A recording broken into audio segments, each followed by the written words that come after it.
Okay, so we're going to look at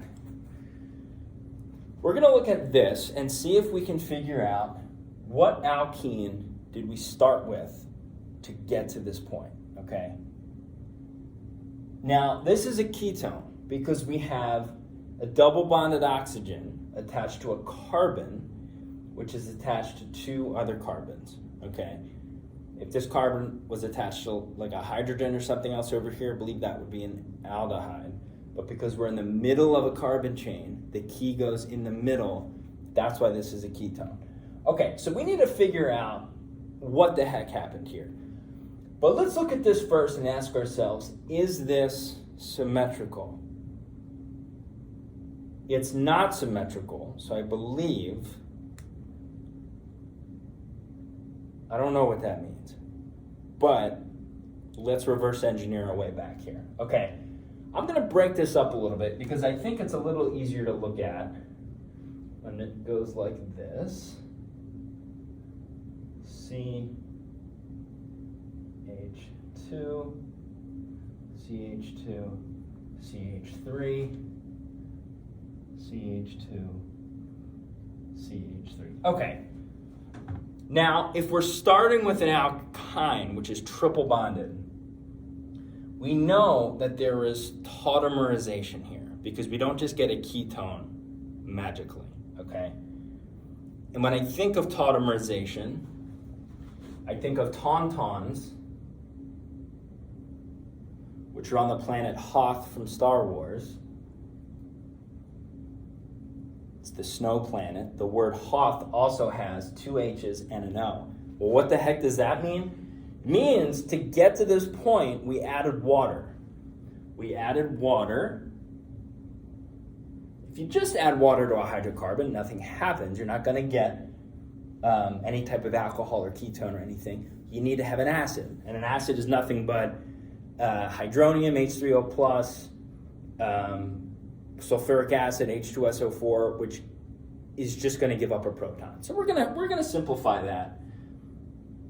That's what we added. So we're going to use that a little bit later. Okay, so we're going to reverse tautomerize here. Whenever I think of tautomerization, there's a hydrogen on an alcohol group, and it sees a double bond, and it jumps onto that double bond, jumps again, and is gonna join the carbon that is more hydrogen rich. That's what tautomerization is. So that's what happened here. So we have to reverse that, okay? But if we remove, these are our two options. A hydrogen was up here for an OH. It either hopped here or it hopped here. But these are both CH2s. So that would make this a CH, that would make this a CH. I think we can go either direction with this. So let's reverse this. And let's see if we can draw the tautomerization. We know that there was an OH. I know I'm blocking it, but I'll show it to you in a second.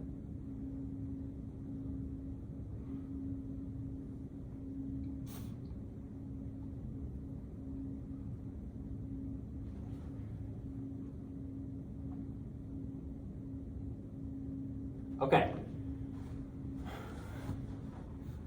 So this is our OH. So let's grab this one. Let's call that a CH, and this is where we're going to put the double bond. Okay, so now we have an alkene. We're getting there. So again, tautomerization, this oxygen, this alcohol, this hydrogen up here is going to say, hey, I look at this as a trampoline. This is a trampoline I can hop onto. I'm going to jump a second time, and I'm going to land on the more rich carbon. This carbon doesn't have any hydrogen, and this one has one. So it's going to hop a second time. This isn't, I think, the actual mechanism that happens, but this is how I get to the product, because it works. And that's why that would become a CH2, which is exactly what we have up there. So that's how tautomerization works. So we know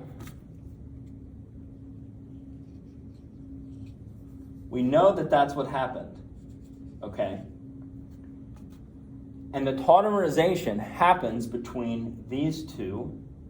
They rapidly switch. This is an alcohol, right? Or I think technically it's an enol. And it's called an enol because it's an alcohol attached to a carbon that has two carbons attached to it, I think. But this is definitely an enol. And this is a ketone. And that's where we're going to see our tautomerization happening. These are going to kind of be constantly back and forth. But the ketone is more stable, and this is like the major product that we're going to get. Okay, this is kind of more favorable. All right, let's see if we can form now an alkyne from this. So let's go back. What were we adding to this? We added water and we added an acid.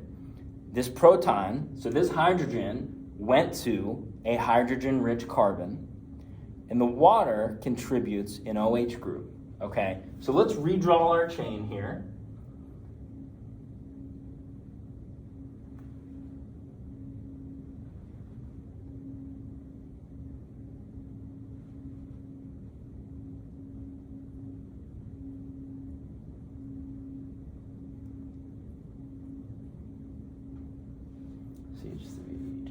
Okay, so I already got rid of our alcohol. That's gone.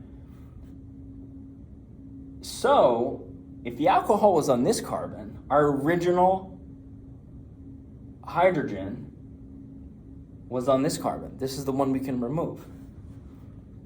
And to have an alkyne, you need two carbons anyway. So it's kind of obvious a little bit that this one is going to get removed. That was the hydrogen from our acid. Now it's back in our acid. Our alcohol, which was here, I'm putting that back up with the water. We're going in the reverse. So I can put the triple bond from that alkyne. That's where it was originally. So this is an alkyne. When added to water and acid at the same time, we'll create this enol alkene, which will then tautomerize into this ketone. And this is the same as up here. I just kind of wrote the bonds in. Those are the same thing. So let's just look at this for a second. If we were to break this triple bond, and we're bringing in water and an acid, these carbons are the same. So it doesn't really matter. We could have put the OH over here too. These are both equivalent, so I think we actually do just get one product. Let me check the answer here. Just to make sure this is correct. This is exercise 15, chapter 7. This is going to be 2. As shown, both 3-hexyne. Let's title what we just made here. This is 1, 2, 3, 4, 5, 6. This is hexyne. Let's actually draw this up here.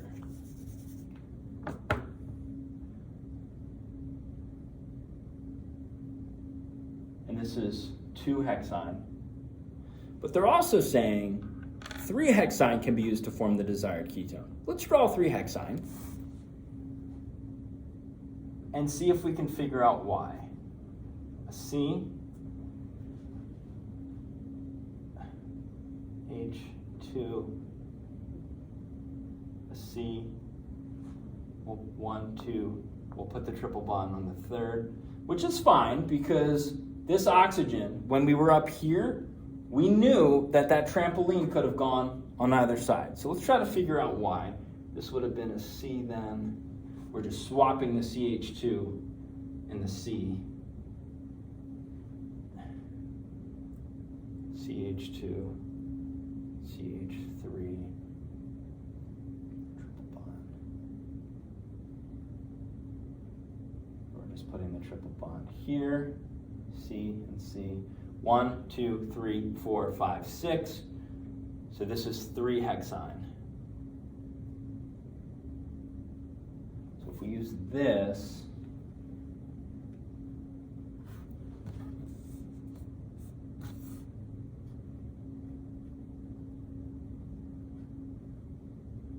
the desired product. So I think what they're saying is this one is symmetric. So we were talking about symmetrics. This one is symmetric. I get it. So no matter what we put here, it's going to be the same product. Because if we put the O here, or if we put the O here, if we flip that around, it'll be the same exact thing. What I did here, however, is not symmetrical. So they're saying go with the symmetrical alkyne, which is 3-hexyne. Because that's going to make your desired product. All right, well, there you have it.